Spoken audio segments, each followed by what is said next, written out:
Magandang araw mga kaibigan. Pag-usapan natin ngayon itong si Senator Bato na naubusan na ng pasensya at naghamon na kay former Senator Trillanes. Okay, i-advertise ko lang ulit ang ating dark chocolate. Pwede na pong mag-order, may limited stock tayo ngayon. Dito lang kayo mag-contact. 0916-9000-997. Okay, first come, first serve. Ito sa headlines ng Manila Times, title, Bato dares Trillanes, arrest me, make my day. So, tungkol po ito sa ICC. Kasi for the past 2 weeks na ata, palagi na lang mag-post si Trillanes sa kanyang social media accounts, magpa-interview sa media.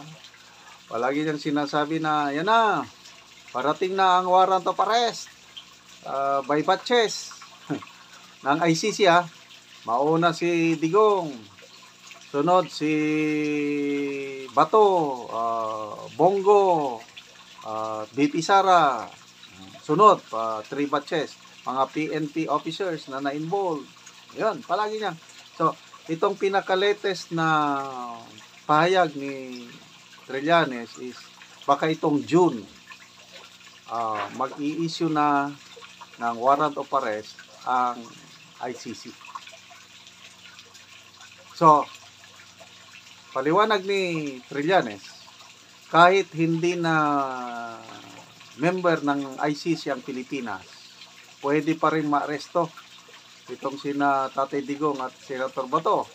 Kasi i-course through daw ng ICC yung warrant of arrest sa Interpol, International Police. So, ang Pilipinas, sabi ni Trillanes, member ng ICC. So, dahil member ng ICC, ang Pilipinas, member ng Interpol. So, dahil member tayo ng Interpol, may agreement yan, pag i-course through ng ICC yung warrant of arrest yan, talagang ang Interpol gagalaw at aarestuhin si PRRD. Kaya, yan po, nagalit si Senator Bato, nag-conduct siya ng press conference. At yun na nga, arrest me, make my day. Okay, ito ang eksaktong words ni Bato basahin ko. This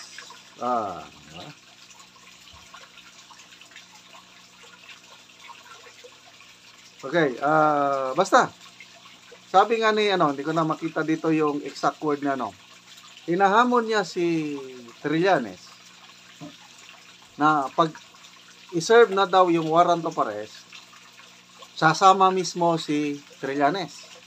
At si Trillanes mismo ang maglagay ng posas dito kay Senator Bato. Yan na. So, maligaya ka na ba, ex-Senator Trillanes? Okay, so, may singit ko lang ito, Both of them are PME graduates. Mas senior si Bato, 86, si Trillanes 95.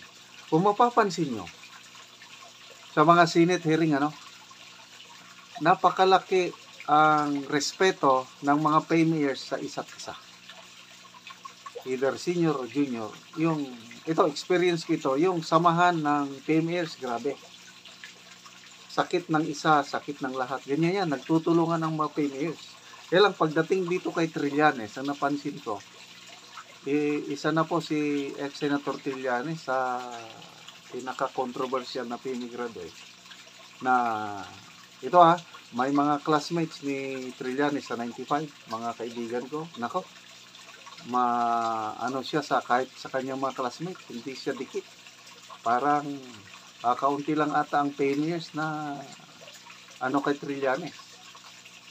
Sa experience ko, karamihang PMEers lumalayo kay Trillanes kasi medyo nawawala na siya na yung mga character, integrity, loyalty ng PMEers is nawawala na dito kay Trillanes. Sumusobra na sa bakit ganon na lang ang kagustuhan ni Trillanes na maaresto si PRRD ng ICC na alam naman ang lahat nung 2016 presidential election nagmamakaawa si Trillanes na gustong-gusto niya, nag-apply siya na maging vice president ni PRRD.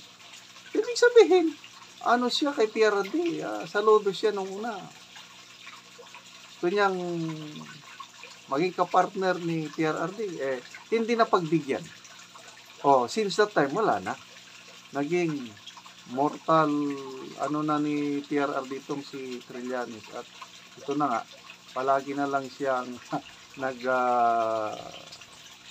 babanggit tungkol sa ICC. Kaya tama itong kay Senator Bato. Sabi niya, arrest me, make my day.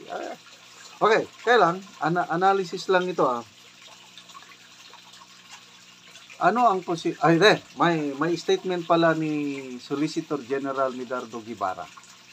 Kasi yung sabi ni Trillanes na pag nandyan na yung warrant of arrest, i-course through sa Interpol.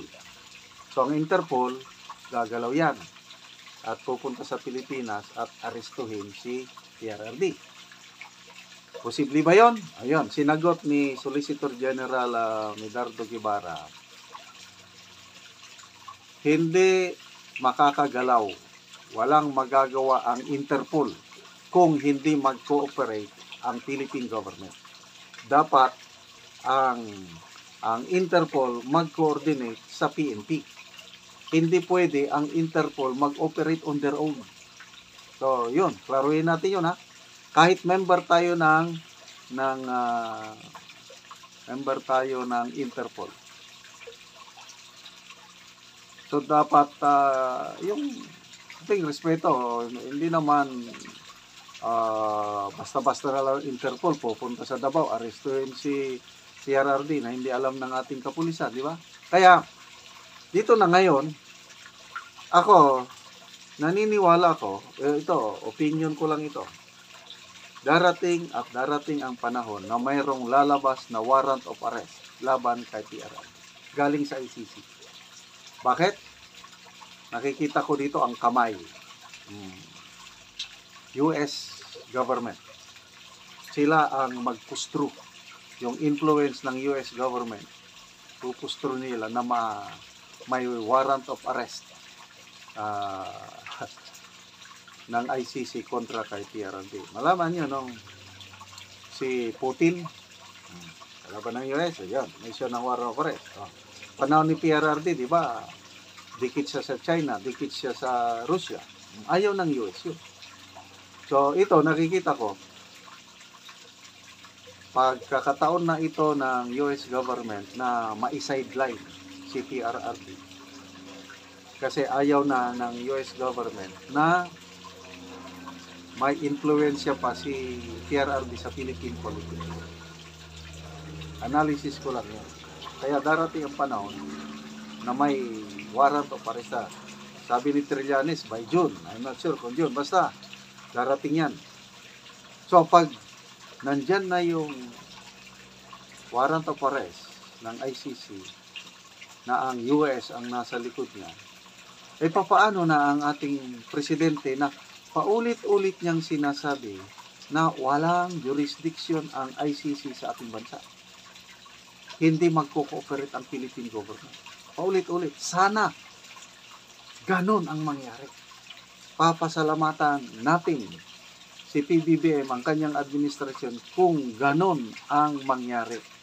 Kasi hindi pwede na arestuhin ng ICC ang ating ex-president. Dahil maraming nagmamahal sa kanya, ang laking tulong yung kanyang drug war nung kapanahon niya. Tapos aarestuhin lang ng banyaga.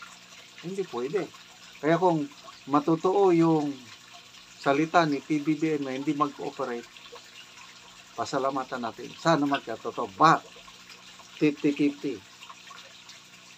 Kung i-pressure na siya ng US government na tumulong ka na. Paano? Paresto mo. Wala na. Baka totoo yung sinasabi ni na Attorney Harry Roque, ni na Dr. Loren Badoy, na mayroong secret agreement ang Marcos family sa US government, yung Marcos wealth nila, na para makuha nila yon dapat ang PBBM admin is mag-cooperate palagi sa US. Pag totoo yun, edi wala na.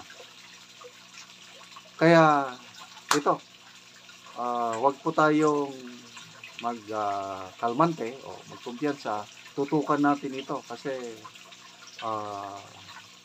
magkakagulo.